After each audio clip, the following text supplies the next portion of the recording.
কুরবানির পশুর বয়স কত হতে হবে? আমরা অধিকাংশ সময় কুরবানির পশু ক্রয় করতে গিয়ে হাটে বিভ্রান্তিতে পড়ে যাই যে কোন পশুর বয়স কতটুকুন হতে হবে আমরা অনেকেই জানি না কিংবা একটা বিভ্রান্তিতে পড়ে থাকি।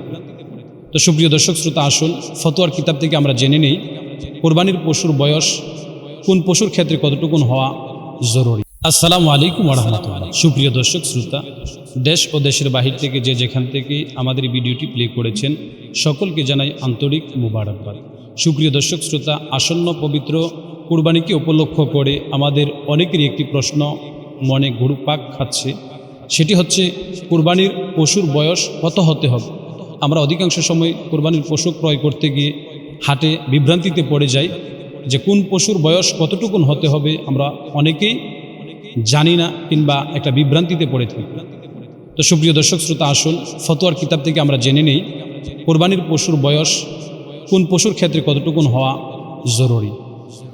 প্রথমে বলে নিচ্ছি, উটের ক্ষেত্রে 5 বৎসর হওয়া আবশ্যক জরুরি।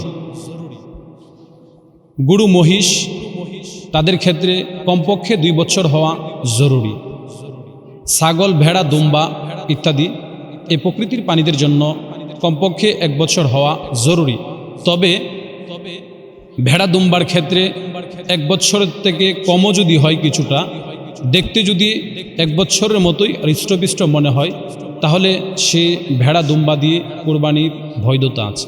কিন্তু হ্যাঁ, ছাগলের ক্ষেত্রে 1 বছর থেকে কম হলে কোরবানি সহি হবে না। তো সুপ্রিয় দর্শক শ্রোতা, বয়সের ক্ষেত্রে অবশ্যই আমরা যারা প্রকৃতপক্ষে আল্লাহর জন্য কোরবানি করতে ইচ্ছুক আমাদেরকে সেটা প্রাধান্য দিতে হবে। বয়স অত্যন্ত গুরুত্বপূর্ণ একটি ইম্পর্টেন্ট বিষয়। বয়সের ক্ষেত্রে আমাদেরকে সচেতন থাকতে হবে। কম বয়সের পশু দিয়ে কোরবানি হবে না। আবারও বলতেছি, উটের ক্ষেত্রে সর্বনিম্ন 5 বছর বয়স হতে হবে। গরু মহিষ তাদের ক্ষেত্রে কমপক্ষে 2 বছর বয়স হতে হবে। ছাগল, ভেড়া, দুম্বা তাদের ক্ষেত্রে সর্বনিম্ন 1 বছর বয়স হতে হবে। হ্যাঁ, তবে শরীয়ত ইসলামের বিধান হলো ভেড়া দুম্বার ক্ষেত্রে যদি 6 মাস বয়সের ভেড়া দুম্বাকে দেখতে হৃষ্টপুষ্ট মনে হয়, 1 বছর বয়সের উপযোগী মনে হয়, তাহলে সেটা দিয়ে কোরবানি বৈধ হবে। তবে ছাগলের ক্ষেত্রে ব্যতিক্রম। ছাগলের ক্ষেত্রে পূর্ণ 1 বছরই হওয়া আবশ্যক এবং জরুরি, তার কম হলে কোরবানি সহি হবে না। তো সুপ্রিয় দর্শক শ্রোতা, অবশ্যই কোরবানি অত্যন্ত বরকতময় ফজিলতপূর্ণ এক ইবাদত। আমরা সেই কোরবানি করতে গিয়ে অবশ্যই আমরা আমাদের চতুর্পাশগুলো খেয়াল রাখা জরুরি। কোরবানির ক্ষেত্রে আমাদেরকে অত্যন্ত সতর্কতার সাথে কোরবানির চতুর্মুখী মাসাইলগুলো জেনে রাখা অত্যন্ত জরুরি।